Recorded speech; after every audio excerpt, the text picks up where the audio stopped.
Kemana ya?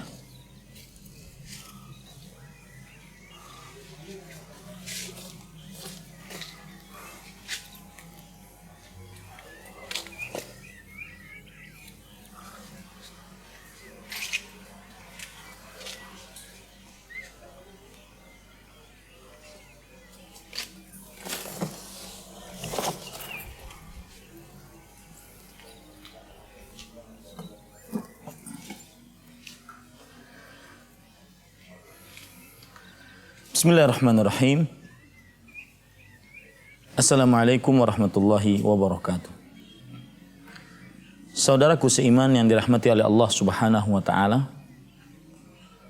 Seperti itulah kira-kira ilustrasi dan gambaran orang yang kehilangan sesuatu yang berharga dari dirinya. Entah itu berupa uang, entah itu berupa harta, atau sesuatu yang sangat-sangat berharga oleh dirinya. Anda mungkin juga pernah merasakan bagaimana hilang uang, harta yang berharga, atau apapun yang Anda anggap ini adalah bernilai. Maka bagaimana perasaan Anda pada waktu itu? Anda akan merasa kehilangan, merasa rugi, merasa menyesal.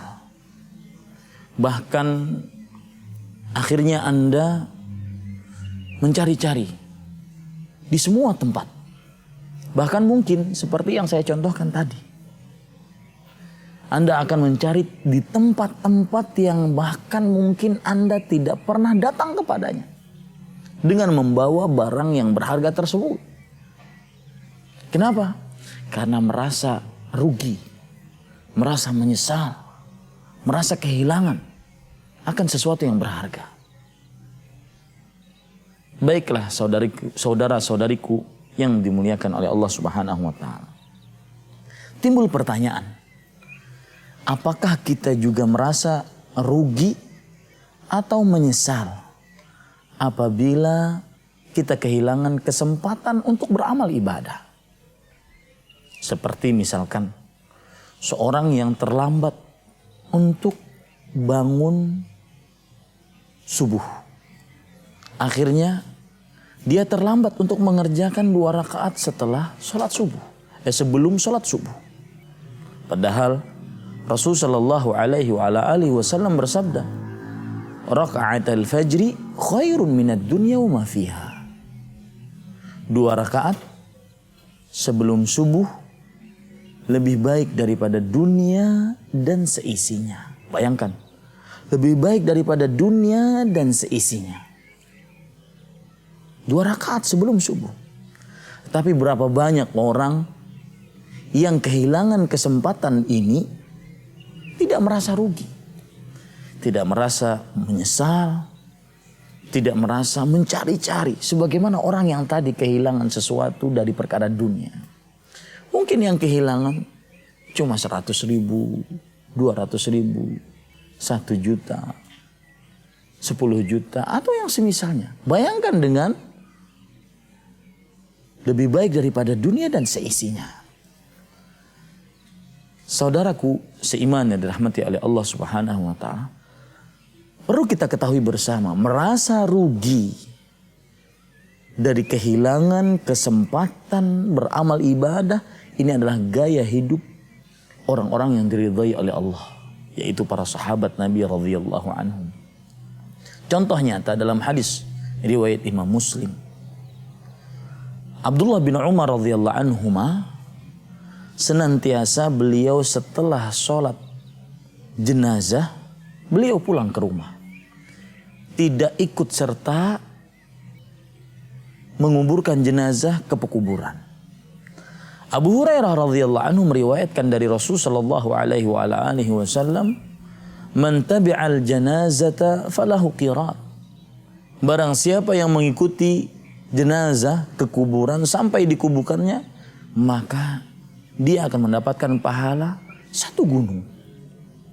Mendengar hadis tersebut, Abdullah bin Umar radhiyallahu anhu berkata, "Laqad aktsara alaina Abu Hurairah radhiyallahu anhu." Sungguh Abu Hurairah radhiyallahu anhu dalam riwayatnya sangat banyak sekali atau terlalu berlebihan. Masa mengikuti jenazah sampai kuburan juga dapat 1 qirat?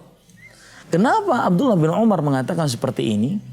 Karena beliau cuma mensolati jenazah kemudian beliau pulang. Beliau merasa ketinggalan 1 gunung pahala lagi. Yaitu beliau tidak mengikuti jenazah sampai dikuburkannya. Maka Abdullah bin Umar radhiyallahu anhu pun akhirnya mengutus seseorang untuk bertanya kepada Aisyah radhiyallahu anha. Apakah hadis yang dibawakan oleh Abu Hurairah benar adanya? Aisyah radhiyallahu anha berkata, "Shadaqa Abu Hurairah. Man tabi'al janazata falahu qirat." Benar Abu Hurairah. Barang siapa yang mengikuti jenazah, maka baginya pahala 1 qirat. Saudaraku seiman yang dirahmati oleh Allah, tahu apa yang dikatakan oleh Abdullah bin Umar setelah beliau mengetahui bahwa riwayatnya benar yang dibawakan oleh Abu Hurairah? Kata Abdullah bin Umar radhiyallahu anhuma, "Laqad farratna fi qararita katsiratin." Sungguh benar-benar selama ini berarti kita telah meremehkan, menyia-nyiakan bergunung-gunung pahala. Lihat penjelasan Al-Hafidz Ibnu Hajar Al-Asqalani rahimahullah. Beliau mengatakan, "Fihi fadilatu Ibni Umar radhiyallahu anhuma." Di dalam riwayat ini terdapat keutamaan Abdullah bin Umar radhiyallahu anhuma. Wa huwa ta'assufuhu ala ma fatahu minal khair. Yaitu keutamaannya adalah merasa menyesal, merasa kekurangan, merasa rugi ketika kehilangan kesempatan untuk beramal ibadah. Dan ini lifestyle gaya hidupnya para sahabat Nabi radhiyallahu anhum. Yaitu merasa menyesal, merasa rugi, merasa kehilangan, benar-benar kehilangan. Ketika kehilangan kesempatan untuk beramal ibadah. Lebih dibandingkan kehilangan perkara-perkara dunia. Coba perhatikan lagi perkataan Abdullah bin Mas'ud radhiyallahu anhu. Beliau mengatakan, "Ma nadimtu ala syai'in nadami ala yaumin gharabat fihi syamsuhu naqasa fihi umri walam yazid fihi amali." Artinya, aku tidak pernah menyesal terhadap sesuatu apapun sebagaimana penyesalanku terhadap suatu hari yang mana hari tersebut mataharinya terbenam, berarti umurku berkurang, tetapi amalku tidak bertambah. Maka mulai saat ini kita harus lebih memperhatikan agar tidak kehilangan kesempatan untuk beramal ibadah. Wallahu a'lam. Wassalamualaikum warahmatullahi wabarakatuh.